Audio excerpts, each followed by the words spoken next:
Bien, hermanos, yo los invito, por favor, a ir conmigo a la primera carta de Pablo a los Tesalonicenses. Primera a los Tesalonicenses, y vamos a leer los versículos 13 y 14. Dice así la palabra del Señor: por esto también nosotros, sin cesar, damos gracias a Dios de que cuando recibisteis la palabra de Dios que oísteis de nosotros, la aceptasteis no como la palabra de hombres, sino como lo que realmente es, la palabra de Dios, la cual también hace su obra en vosotros los que creen. Pues vosotros, hermanos, vinisteis a ser imitadores de las iglesias de Dios en Cristo Jesús que están en Judea, porque también vosotros padecisteis los mismos sufrimientos a manos de vuestros propios compatriotas, tal como ellos padecieron a mano de los judíos. Vamos a orar. Señor, todo este pueblo que se ha congregado en este lugar ha venido aquí con diferentes necesidades. Algunos necesitan ser animados, algunos necesitan ser corregidos, algunos necesitan ser alentados, algunos necesitan ser enseñados. Pero Padre, la mayor necesidad que nosotros tenemos en esta mañana es escuchar tu voz a través de tu palabra. Bendice al predicador predicando. Bendice a los oyentes escuchando. Planta la semilla de tu palabra en nuestros corazones por el poder de tu Espíritu Santo, de tal manera que esta dé fruto en todos nosotros, para frutos abundantes, 160, 30%, y todo esto, Señor, para la gloria de nuestro bendito Señor y Salvador Jesucristo. Padre, ven. Y por encima de la debilidad del predicador, háblale a tu pueblo. Habla, oh Dios, como cantábamos hace un momento. Necesitamos escuchar tu voz. En Cristo te lo pedimos. Amén. Cuando leemos los primeros 3 capítulos del Génesis, hay varias cosas que vienen a ser evidentes. La primera es que desde el principio de la historia humana, Dios se ha revelado al hombre a través de palabras. Dios ha hablado. Dice en Génesis capítulo 1, versículo 26, que luego de crear al hombre y a la mujer, Dios los bendijo y les dijo. Y hay una serie de palabras de Dios, de mandamientos de Dios al hombre y a la mujer recién creados. Luego en el capítulo 2, esa comunicación continúa cuando Dios coloca al hombre en el huerto del Edén. Le dice lo que debe hacer allí, lo que podía y no podía comer, lo que sucedería si el hombre desobedecía, y luego le da la orden de ponerle nombre a los animales. Y como todos sabemos, el capítulo 2 de Génesis concluye con la creación de Eva, la cual debía recibir de parte de Adán toda esa información que Dios le había dado. De manera, mis hermanos, que Adán y Eva eran capaces de entender la revelación divina desde el mismo día en que fueron creados, y ellos eran responsables de responder a esa revelación con una gozosa obediencia. El hombre necesitaba escuchar la voz de Dios, incluso cuando todavía no había sido dañado por el impacto del pecado. Si el pecado no hubiera entrado en el mundo, como quiera nosotros habríamos necesitado escuchar la voz de Dios. Pero al llegar al capítulo 3 del Génesis, vemos también que desde el principio de la historia humana, la palabra de Dios ha sido uno de los objetivos principales del ataque de Satanás.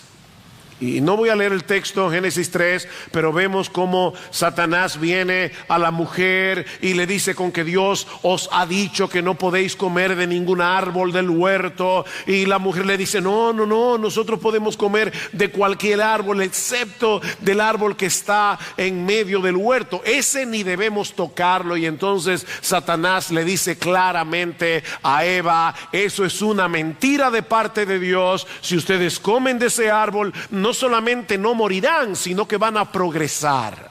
Ustedes serán como Dios. Noten, hermanos, que Satanás no atacó a Eva amenazándola con un garrote para que ella desobedeciera.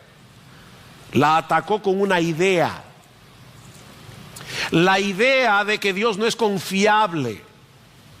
La idea de que su palabra no debe ser tomada en serio. El enemigo de nuestras almas convenció a nuestros primeros padres de que ellos debían desechar la palabra de Dios si querían progresar y ser felices. Y es la misma idea con la que él ha seguido sembrando destrucción y desgracia en el mundo desde entonces. Pero Dios no dejó las cosas así. Dios llevó a cabo un plan de rescate para salvar al hombre de los estragos del pecado a través de uno nacido de mujer. Y luego veremos obviamente que ese hombre era también Dios encarnado. Y lo primero que hace Dios para poder rescatarnos, para comenzar a iniciar esa labor de rescate, es convencernos del origen divino de su palabra. Y eso es lo que vemos en el pasaje que vamos a estudiar en la mañana de hoy, continuando con la serie bastante interrumpida de la primera carta de Pablo a los tesalonicenses. Lo primero que hace Dios para rescatarnos, para salvarnos, lo primero que Él hace es convencernos de que la Biblia es su palabra. Y hay al menos tres grandes lecciones que nosotros podemos extraer de este pasaje que acabamos de leer hace un momento. La primera es que debemos agradecer a Dios de que nos haya convencido por medio de su palabra de que su palabra es su palabra.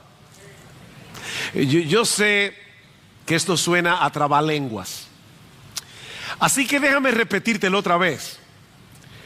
Lo primero que aprendemos de este pasaje es que los creyentes debemos dar gracias a Dios de que nos haya convencido por medio de su palabra, de que su palabra es su palabra.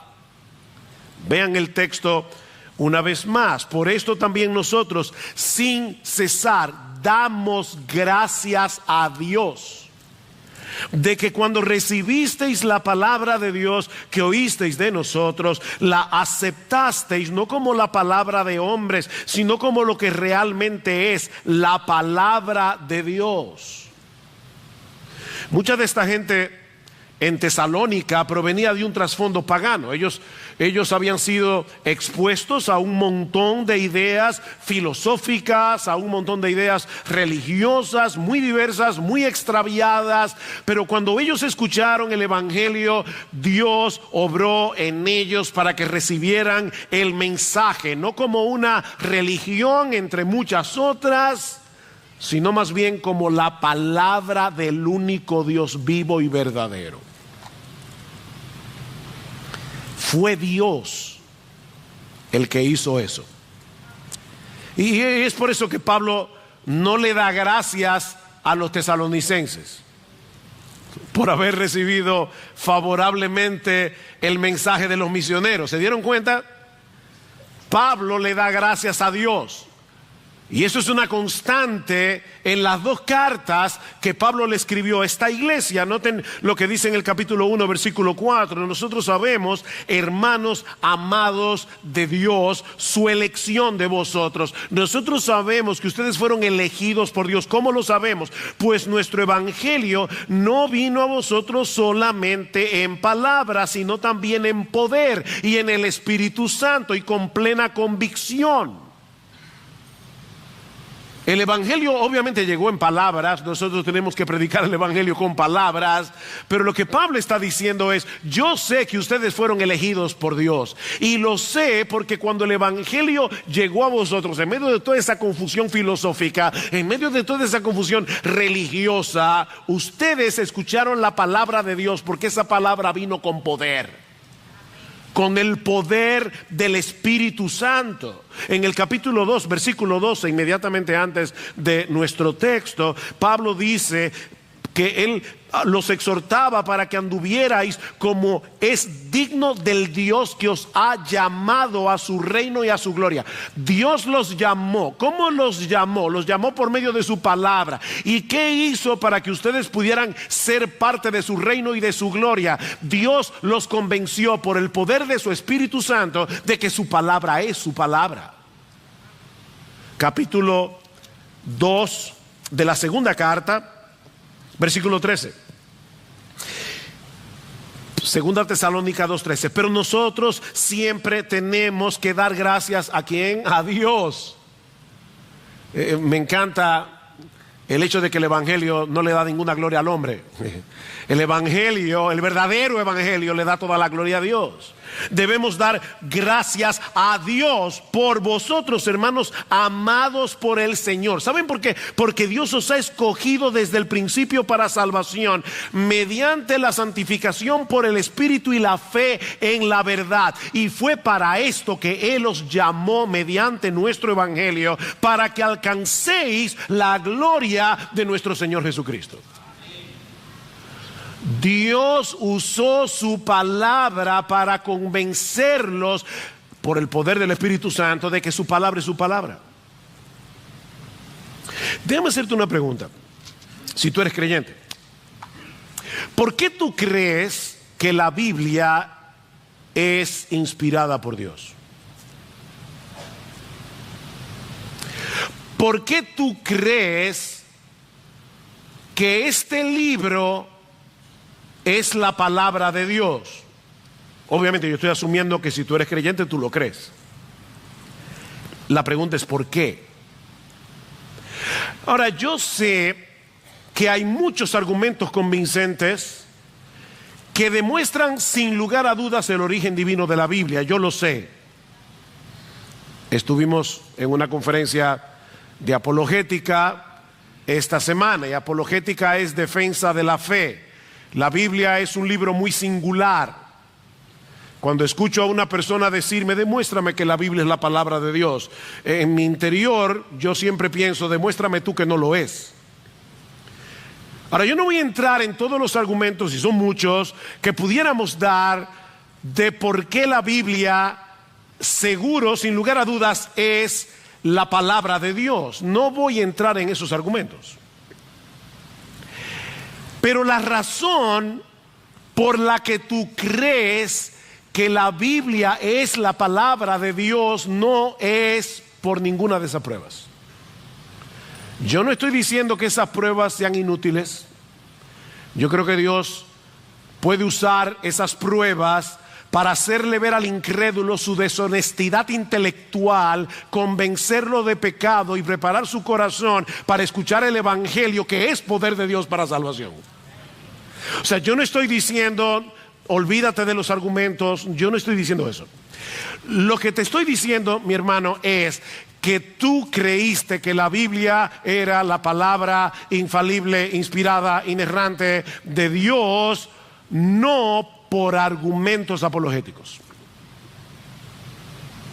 Por causa de nuestra naturaleza caída, todos nosotros venimos de fábrica con una predisposición en contra de la palabra de Dios. Mis hermanos, aceptar este libro como divino, con todo lo que eso implica, atenta contra la inclinación más profunda de nuestro corazón, porque tendríamos que aceptar que somos pecadores impotentes, que necesitan la intervención de Dios en Cristo, que murió en debilidad para salvarnos y que debemos rendirle a Él toda nuestra vida como Rey, como Señor. O sea, no es tan sencillo decir sí, yo creo que la Biblia es la palabra de Dios. Hay demasiado prejuicio en nuestro corazón de nacimiento, lo trajimos de fábrica. Pablo dice en 1 Corintios capítulo 2, versículo 14, que es imposible, no es posible que el hombre natural, es decir, el hombre no regenerado, es decir, tal como tú y yo salimos del vientre de nuestra madre, ese hombre natural no percibe las cosas que son del Espíritu de Dios, porque para él son locura y no las puede entender, porque se han de discernir espiritualmente. Esta palabra que se traduce en 1 Corintios como percibir, el hombre natural no percibe, significa literalmente aceptar. Y es interesante porque es el mismo verbo que aparece en nuestro texto cuando Pablo le dice a los tesalonicenses: nosotros damos gracias a Dios porque cuando ustedes oyeron la palabra de Dios de nuestra boca, la aceptasteis. Aquí está la palabra. El hombre natural no acepta la palabra de Dios, no la recibe, pero ustedes sí la recibieron. Así que lo que Pablo está diciendo en 1 Corintios es que los incrédulos no reciben, sino que rechazan la palabra. Y debo decir que eso ocurre incluso en el caso de aquellos que profesan ser cristianos y no lo son. La razón por la que hay tantas personas religiosas en el mundo que piensan que creen en Cristo, pero en realidad no creen en Cristo, es porque no aceptan del todo, con todas sus implicaciones, el mensaje de la Biblia. Para el hombre natural no regenerado, el mensaje de la Biblia, el verdadero mensaje de la Biblia, Pablo dice, es una locura, es una estupidez, es una tontería. Sin la iluminación del Espíritu Santo somos incapaces de entender el alcance del mensaje de la Biblia y mucho menos aceptarlo con gozo, con deleite y con esperanza. Dice un refrán que no hay más ciego que el que no quiere ver. ¿Saben que el incrédulo no es incrédulo porque ha estudiado profundamente la Biblia y ha llegado a la conclusión de que la Biblia no es la palabra de Dios? El incrédulo es incrédulo porque ni siquiera le interesa estudiar este libro. Él no acepta el mensaje de plano.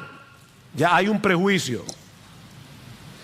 El incrédulo está ciego, dice Pablo, muerto en sus delitos y pecados, en completa oscuridad con respecto a las cosas espirituales, en rebeldía contra Dios. Nosotros podemos entender intelectualmente algunas verdades bíblicas, pero somos incapaces de vernos a nosotros mismos como pecadores que merecen el infierno. Somos incapaces de ver a Cristo no solo como un poderoso y suficiente Salvador, sino como alguien tan deleitoso, tan hermoso, tan glorioso, tan majestuoso que vale la pena dejarlo todo atrás y entregar nuestra vida entera a Él.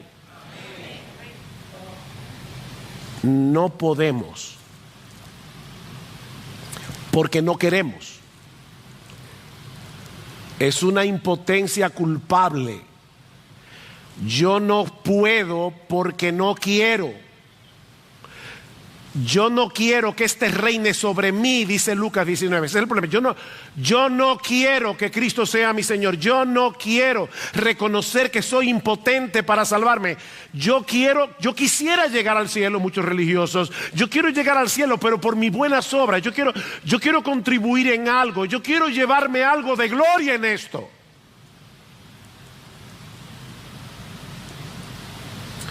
Para que eso sea posible, necesitamos que Dios obre en nosotros, abriéndonos el entendimiento, cambiando nuestro corazón de piedra en un corazón de carne. Ese es el argumento de Pablo en 2 Corintios capítulo 4. Si nuestro evangelio está encubierto, entre los que se pierden está encubierto, en los cuales el Dios de este siglo cegó el entendimiento de los incrédulos para que no les resplandezca la luz del evangelio de la gloria de Cristo. Satanás cegó el entendimiento de los incrédulos. Sin embargo, dice Pablo, yo predico la palabra. ¿Y saben por qué yo predico la palabra? 2 Corintios 4:6, porque Dios, que en el principio, en Génesis 1:3, mandó que de las tinieblas resplandeciese la luz, es el que resplandeció en nuestros corazones para iluminación del conocimiento de Dios, de la gloria de Dios en la faz de Jesucristo. Así que si hoy estás convencido de que la Biblia es la palabra de Dios, si tú has abrazado de todo corazón el evangelio, debes darle gracias a Dios porque Él fue que hizo esa obra en ti. Es Dios que se lleva la gloria, no eres tú. Es Dios, toda la gloria. El Espíritu Santo te abrió el entendimiento para que te dieras cuenta de que este libro no puede tener un origen meramente humano, sino que se trata de la inerrante, inspirada, infalible y todo suficiente palabra de Dios. De hecho, noten que Pablo 2 veces dice: por esto también nosotros sin cesar damos gracias a Dios de que cuando recibisteis la palabra de Dios, que oísteis de nosotros, la aceptasteis no como la palabra de hombre, sino como lo que realmente es la palabra de Dios. Y anteriormente en el versículo 4, Pablo dice: yo fui a ustedes predicando el evangelio de Dios. Y luego en el versículo 9, el evangelio de Dios. ¿Ven? No se trata simplemente de que este libro contiene un mensaje acerca de Dios. No. Es que este libro es un mensaje de Dios. Es la palabra de Dios. Lo que este libro dice es Dios el que lo dice. Y su opinión con respecto a todas las cosas es absolutamente verdadera, porque Dios ve la realidad tal cual es y Él no cambia su forma de pensar. Los juicios de Jehová son verdad, todos justos. Cuando habla de juicio en el Salmo 19 que leyó Miguel, no se refiere al juicio que hace Dios sobre los culpables. Es como cuando tú dices: fulano de tal tiene buen juicio. Es decir, lo que él opina son buenas opiniones. Bueno, los juicios de verdad, todo lo que Jehová piensa acerca de todas las cosas es exactamente así. Así que si el mundo dice algo contrario a lo que dice Dios, sea Dios veraz y todo hombre mentiroso. Yo recuerdo cuando fui a una iglesia por primera vez, era un incrédulo, agnóstico, me burlaba de la Biblia. Yo recuerdo cuando tenía como 15 años, como yo soy el más pequeño de casa, los amigos de mi hermano, de mis hermanos, yo escuchaba un programa de radio evangélico y lo escuchaba para imitar a los predicadores. Y yo no sé si Eri se acuerda de eso, pero a veces sus amigos me decían: Sugel, da tu testimonio. Y yo comenzaba a burlarme de la fe, porque para mí no había una cosa más estúpida que un cristiano, sea de cualquier denominación.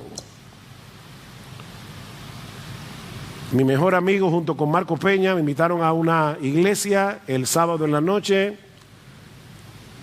El lunes comencé a leer la Biblia, 2 días después, y el lunes yo estaba absolutamente convencido de que este libro era la palabra de Dios. Yo no tuve que leer ningún argumento, yo no tuve que leer un libro de apologética. Este libro tiene poder y el Espíritu Santo usó este libro para convencerme de que este libro es su libro. Eso es lo que hace Dios. Mira, mi hermano, de verdad, sí, Yo quiero producir gratitud en tu corazón. Si tú crees que la Biblia es la palabra de Dios, tú tienes que estar muy agradecido. Ahora, no olviden lo que yo decía al principio. La palabra de Dios ha estado bajo ataque desde el huerto del Edén. Y probablemente hoy más que nunca. Y todos nosotros somos susceptibles de escuchar tantas voces a nuestro alrededor que son contrarias a la voz de Dios, que por momentos podemos perder de vista el hecho de que este libro es real y efectivamente la palabra de Dios, y que desde Génesis hasta Apocalipsis no hay un gramo de error en ninguna de sus páginas. De ahí la advertencia de Pablo en Romanos 12:2, no os conforméis a este mundo, sino déjense transformar por medio de la renovación de vuestro entendimiento, porque nosotros somos susceptibles de caer en un peligrosísimo revisionismo que nos lleve a cuestionar si todavía podemos sostener lo que la Biblia enseña sobre temas como el aborto, la homosexualidad, lo que significa ser hombre, lo que significa ser mujer y un montón de cosas más. Somos susceptibles, hermanos, de perder de vista la deleitosa hermosura de la gloria de Cristo y poco a poco comenzar a deslizarnos hacia los ídolos que nosotros desechamos al momento de nuestra conversión. Comenzamos gradualmente, poco a poco, sutilmente, a perder nuestra identidad en Cristo y a abrazar la mundanalidad. Y es por eso que nosotros necesitamos volver a afianzarnos en la convicción de que este libro es la palabra inmutable y veraz del Dios inmutable y veraz. ¿Y saben cómo se fortalece esa convicción? Alguien puede decir, pastor, ¿y cómo yo lucho con eso? ¿Cómo yo fortalezco esa convicción? Bueno, esa convicción se fortalece exactamente como empezó, volviendo a enraizar nuestras vidas en esta palabra, porque Dios usa su palabra para darnos la convicción de que su palabra es su palabra. No lo olviden, esta palabra es la semilla que produce en nosotros el nuevo nacimiento. Primera de Pedro capítulo 2 versículos 22 y 23. Esta palabra es la semilla que produce en nosotros el nuevo nacimiento, ese cambio de mente, ese cambio de corazón que nos mueve a recibir la palabra de Dios como palabra de Dios. Pero ¿saben qué, hermanos? La misma palabra que engendra el nuevo nacimiento y que nos convence de que la palabra de Dios es la palabra de Dios, es lo que Dios usa para mantenernos en esa convicción. Por eso es que Pedro dice inmediatamente después en el capítulo 2, desechando toda inmundicia y abundancia de malicia, toda hipocresía, desead como niños recién nacidos la leche espiritual no adulterada, para que por ella crezcáis para salvación, si es que habéis gustado la benignidad del Señor. La misma palabra que engendró tu vida nueva es la que ahora nutre y fortalece tu nueva vida. ¿Ven? Esa palabra obra en nosotros tanto cuando la leemos en privado como cuando la escuchamos a través de la predicación. Y eso nos lleva a la segunda enseñanza de nuestro texto. Y es que Dios se vale de instrumentos humanos para traernos su palabra, y sin embargo sigue siendo su palabra y no un mensaje humano. Otro trabalenguas. Dios se vale de instrumentos humanos para traernos su palabra, y aún así sigue siendo su palabra y no un mensaje humano. Vean el texto de nuevo. Por esto también nosotros sin cesar damos gracias a Dios de que cuando recibisteis la palabra de Dios que oísteis de nosotros, la aceptasteis no como la palabra de hombres, sino como lo que realmente es, la palabra de Dios.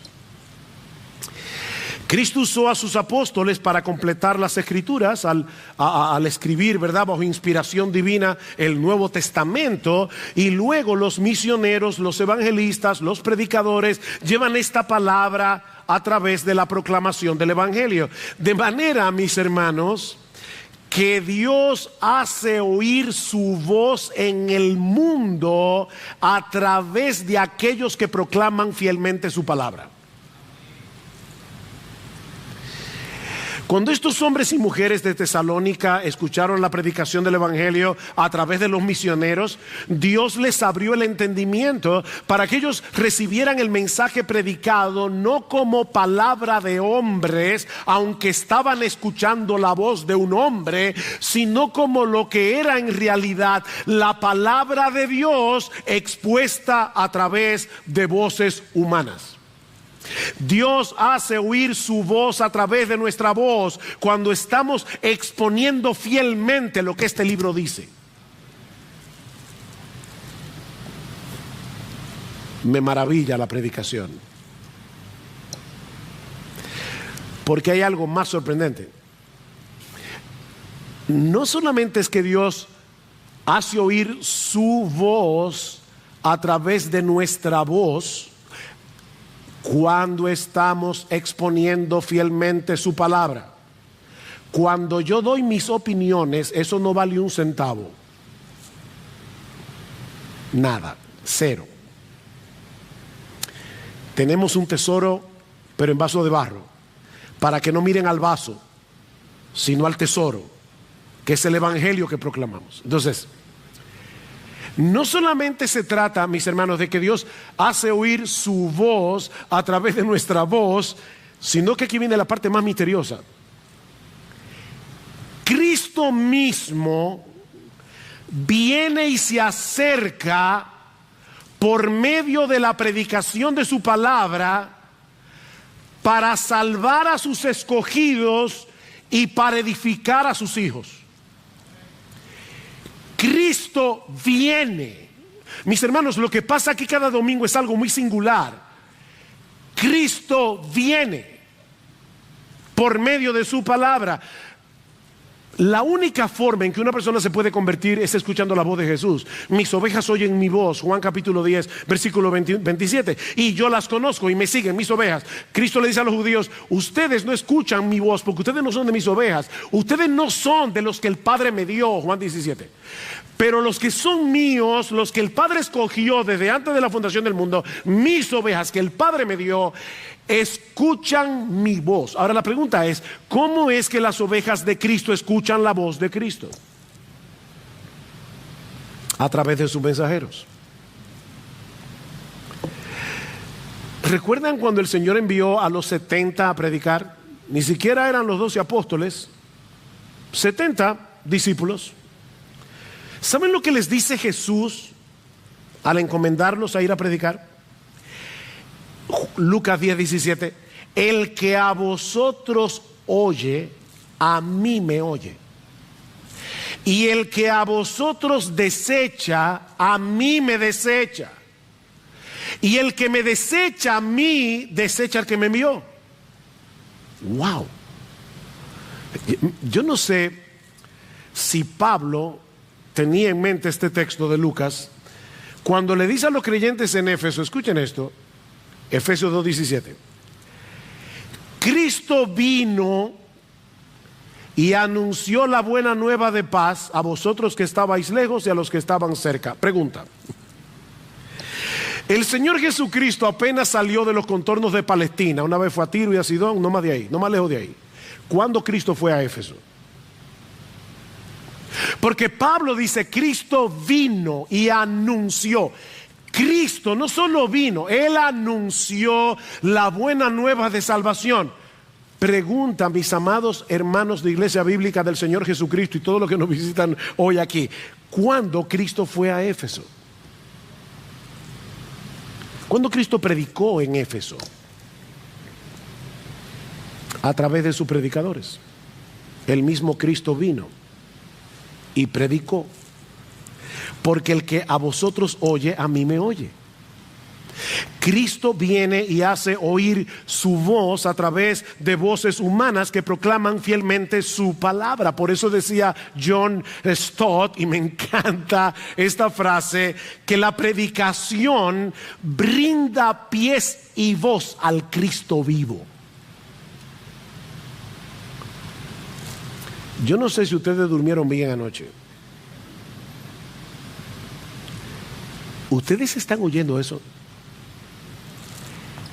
La predicación brinda pies y voz al Cristo vivo. Así que no debemos tomar como excusa el hecho de que la palabra de Dios venga a través de instrumentos humanos para desechar el mensaje como una mera opinión sin importancia. La predicación es mucho más que la exposición de un pasaje bíblico. Es el medio a través del cual Dios viene a nuestro encuentro para hacernos escuchar su voz. Dios viene.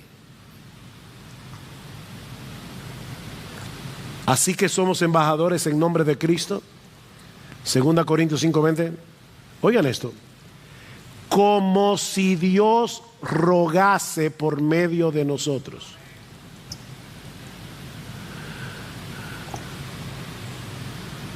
Dios ruega a través de nosotros.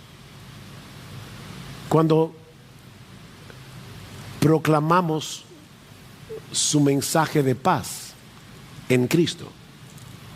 Eres mi enemigo, vas camino a una condenación eterna, pero hay una puerta de escape. Ven a Cristo, ven, reconcíliate con Dios. Y es Dios el que está rogando.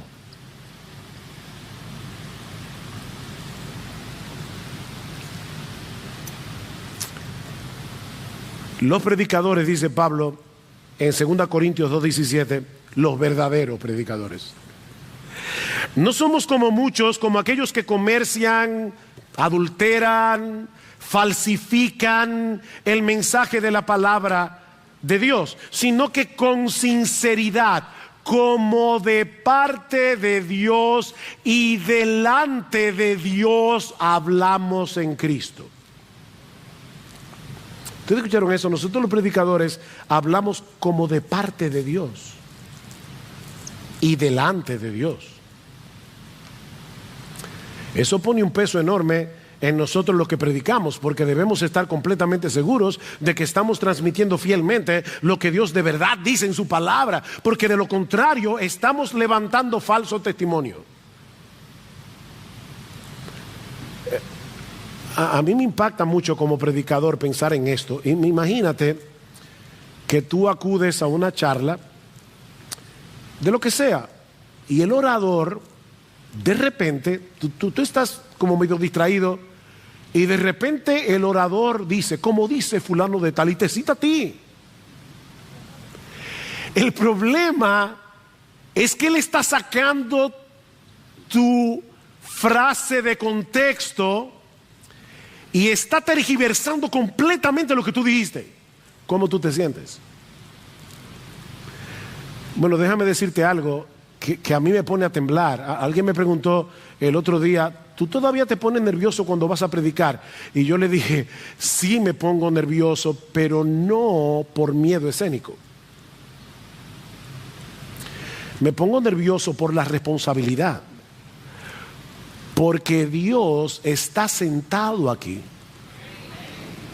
y evaluando cada palabra que yo digo y todo el que se para aquí. Y yo no quisiera que Dios algún día me diga, ¿y cuándo fue que yo dije eso? Tú me estás difamando. Tú estás diciendo que yo dije lo que en realidad yo no dije. Hermanos, nosotros hablamos de parte de Dios y delante de Dios. ¡Qué responsabilidad! Por eso Pablo le dice a su hijo en la fe: Timoteo, procura con diligencia presentarte a Dios aprobado, como obrero que no tiene de qué avergonzarse, que traza bien la palabra de verdad. Esto es serio, Timoteo. Y luego en el capítulo 4 le dice: Timoteo, yo te encarezco delante de Dios y del Señor Jesucristo, que juzgará a los vivos y a los muertos en su manifestación y en su reino, que prediques la palabra, que prediques la palabra. Timoteo, no vayas al púlpito a predicar tus opiniones no valen un centavo. Predica la palabra. Pero ¿saben qué, mis hermanos? Esto también pone un peso enorme sobre los que escuchan. Si lo que estamos proclamando es el mensaje de la palabra de Dios, debemos escucharla con atención y con la disposición a ser hacedores de la palabra. Eso es lo que dice Santiago: el que mira atentamente en la perfecta ley, la de la libertad, no siendo mero oidor, sino hacedor. Santiago no está hablando primariamente de leer nuestra palabra en privado. Él está hablando también de la predicación, porque está hablando de ser oidor. Y dice: no seas un mero oidor de la palabra predicada, ponle atención, porque es la palabra de Dios, para que no seas un mero oidor, sino también un hacedor. Por eso Cristo dice: por tanto, tened cuidado de cómo oís. ¿Oyeron eso? Tened cuidado de cómo oís. Debemos exponernos a la palabra predicada con un corazón preparado. Cantábamos, me encanta ese himno: habla, oh Dios, habla, oh Dios. Yo quiero oírte, Señor. Que mi corazón esté preparado. Nosotros debemos orar eso en casa. Empezar desde el sábado: Señor, yo quiero oír tu voz. Yo quiero ir a la iglesia con la expectativa de escuchar tu voz. Yo quiero escucharte con un oído atento. Yo quiero escucharte con la disposición a obedecerte. Hermanos, piensen esto. No nos congregamos aquí cada domingo simplemente para hacer un estudio bíblico grupal. Esto no es un estudio bíblico grupal.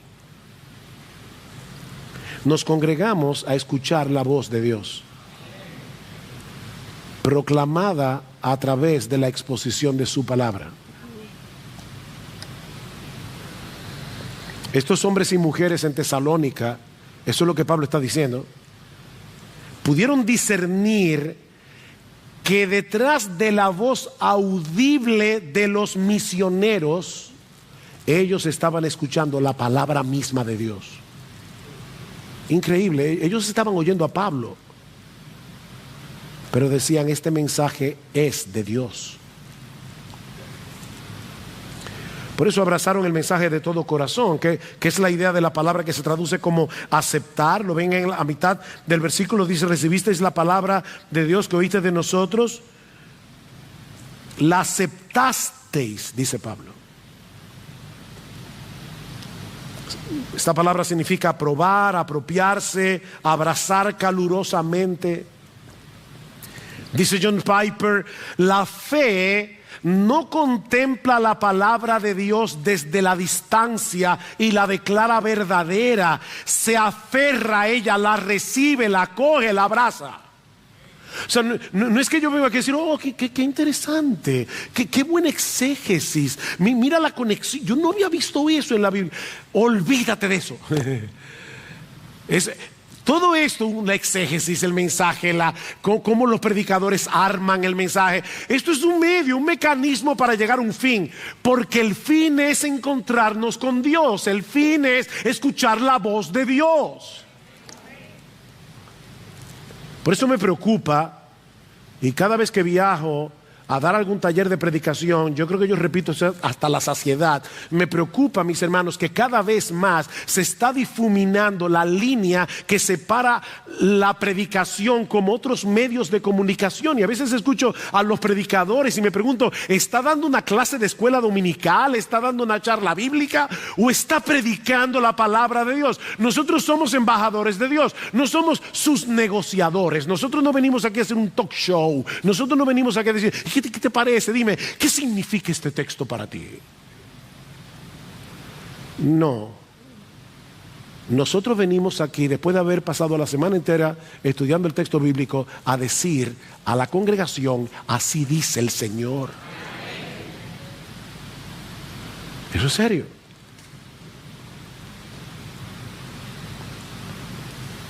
Es con esa disposición que tú vienes cada domingo a escuchar la palabra de Dios. Mejor es para mí la ley de tu boca, que millares de piezas de oro y de plata, dice el salmista. Es así como te apropias de la palabra, ya sea leída, predicada, como alguien que ha encontrado un gran botín. Quiere el Señor que sea así, mi hermano, porque nuestra mayor necesidad, como orábamos al principio, es escuchar y aferrarnos a esta palabra con todo nuestro corazón. Marta, Marta, ¿se acuerdan? Marta, Marta, afanada y turbada estás con muchas cosas, pero solo una cosa es necesaria, y María ha escogido la buena parte, la cual no le será quitada. Ven, hermanos y hermanas, que esto no es un asunto de temperamento. Hay alguna gente que dice, es que yo soy activa como Marta, yo no soy tan contemplativa como María. Esto no es un asunto de temperamento, es de elección. María escogió, ella vio las dos cosas, y ella escogió sentarse a los pies de Jesús a beberse su palabra. Y Cristo está diciendo, qué buena elección hizo María.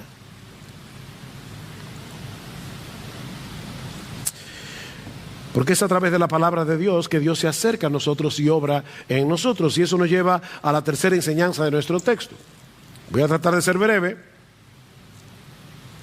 Y es que cuando esa palabra predicada es recibida con fe, hace una obra poderosa en los que creen.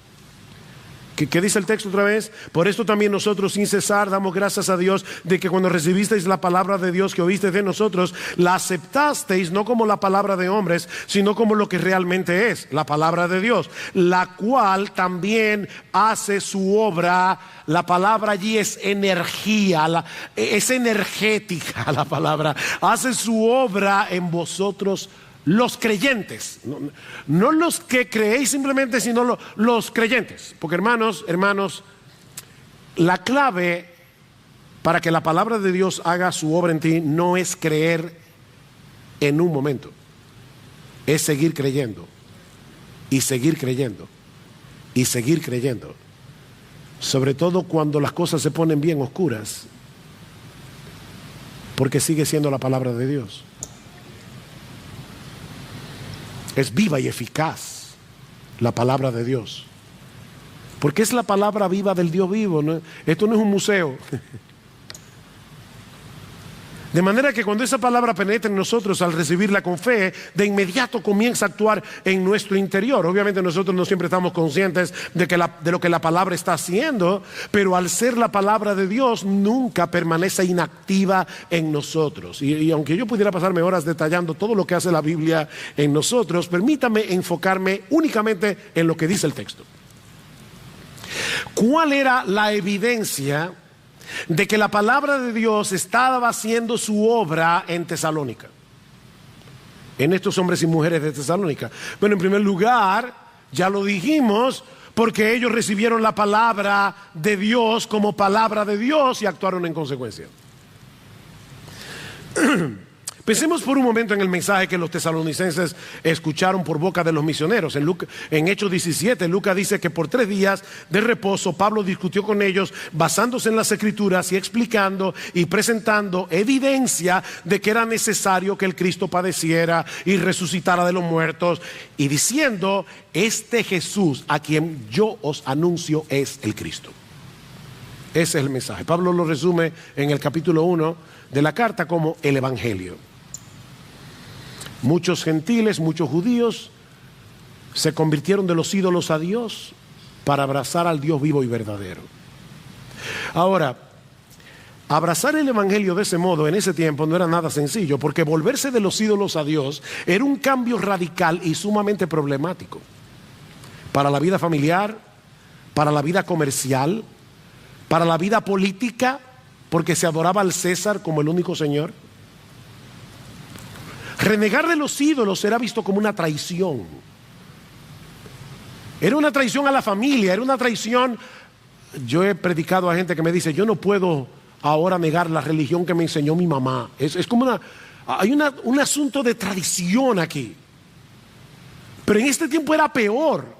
Imagínense cuando los domingos se reunió la familia, ahora vamos a hacer un asado aquí, vengo de Argentina, vamos a hacer una comida y vamos a adorar a Zeus.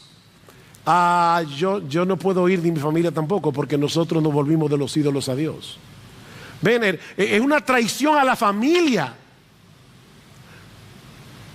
Era una traición al poder del César. De hecho, una de las acusaciones que hicieron los judíos contra Pablo y su equipo misionero cuando estaban en Tesalónica es que ellos estaban actuando en contra de los decretos del César, diciendo que hay otro rey que se llama Jesús. O sea, esto era políticamente peligroso, como lo es en el día de hoy. Decir que tú eres cristiano, decir que tú no crees en la ideología de género, decir que tú no crees en el aborto, se está convirtiendo en un problema. Bueno, para esta gente era peor. Pero la palabra de Dios obró de tal manera en los tesalonicenses que ellos estuvieron dispuestos a pagar un alto precio en términos de sufrimiento, de rechazo, de persecución. Porque la palabra de Dios obró en ellos, no solamente el recibir la palabra como la palabra, sino el sufrir con gozo. ¿Cómo sabemos que la palabra de Dios estaba obrando en los tesalonicenses? Porque ellos habían aprendido a sufrir con gozo.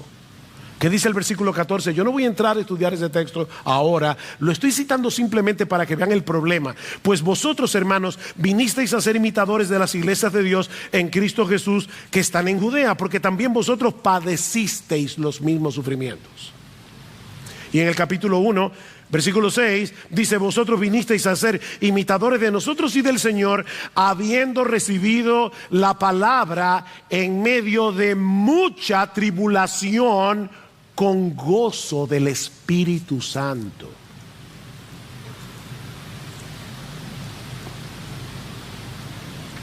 Ellos aceptaron el Evangelio, de inmediato comenzaron los problemas, pero en vez de reaccionar con amargura, en vez de renegar su fe, el Espíritu Santo obró con tal poder en ellos por medio de su palabra que ellos pudieron experimentar gozo en medio de la aflicción. Ese es el poder de la palabra en nosotros. Nos da tal convicción de la hermosura de Cristo, de su gloriosa majestad, de la esperanza que tenemos en Él, que podemos perseverar con gozo en medio del sufrimiento. Por eso alguien decía que el gozo del creyente, oigan esto, hermanos, el gozo del creyente es la bandera que ondea el castillo de nuestro corazón y que anuncia que el Rey está sentado en su trono. Podemos estar gozosos en medio del sufrimiento que suele acompañar la obediencia, porque sabemos que no existe un rey más bueno, ni más sabio, ni más maravilloso que el nuestro, y porque sabemos que al final nosotros compartiremos su gloria y su trono. Pero ¿cómo tú sabes eso? ¿Cómo se afianza esa convicción en ti? Por la palabra. Hermanos, es la única manera de traer cordura al corazón cuando tú estás en medio de una profunda aflicción. Postrada está mi alma en el polvo, dice el salmista, vivifícame conforme a tu palabra. De tristeza llora mi alma, fortaléceme conforme a tu palabra. Acuérdate de la palabra dada a tu siervo, en la cual me has hecho esperar. Este es mi consuelo en la aflicción, que tu palabra me ha vivificado. Aunque he llegado a ser como odre al humo, estoy tiznado, negro, seco, no me olvido de tus estatutos. A través de su palabra, el Espíritu Santo fortalece nuestra fe. Cuando estamos en medio de la aflicción, no nos deja olvidar cuán glorioso es Cristo. Y que Él gobierna desde su trono como el soberano absoluto del universo, haciendo que todas las cosas contribuyan para su gloria y para nuestro bien. Es por medio de su palabra que el Espíritu Santo trae cordura a nuestro corazón, sobre todo cuando estamos sumergidos en un mar de confusión, en un mar de aflicción. Oh, mi hermano, recibe esta palabra. Cuando la leas privadamente, cuando la escuches públicamente, recíbela con fe, creyendo que ella es lo que es. La infalible, inerrante, inspirada y todo suficiente palabra de Dios. Que el Dios de esperanza, hermanos de IBCJ y todos los que nos visitan hoy, que el Dios de esperanza os llene de todo gozo y paz en el creer, para que abundéis en esperanza por el poder del Espíritu Santo.